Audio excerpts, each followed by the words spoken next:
আমার বাসায় প্রতি বছরে কিন্তু প্রচুর পরিমাণে তরমুজ কেনা হয়। সবাই আমরা তরমুজ পছন্দ করি।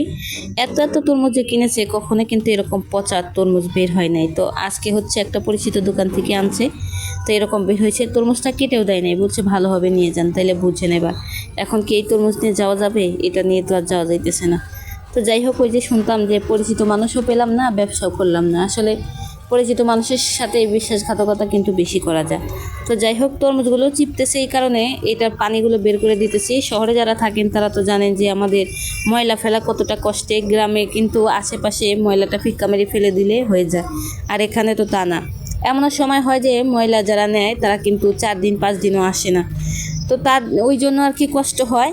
আর যখন বিল নেওয়ার সময় হয় তখন কিন্তু প্রতিদিন আসে। যখন আর কি বিল নেওয়ার একটা টাইম আসে তখন কিন্তু প্রতিদিন বাসায় যখন অনেক মাছ আনি, তো ওই মাছের ময়লাগুলো কিন্তু সুন্দর করে ধুয়ে ডিপ ফ্রিজে রেখে দেই। ময়লালা যেদিন আসবে ওই সময় ডিপ থেকে বের করে তারপরে ফেলে। কি যে একটা অবস্থা আমাদের!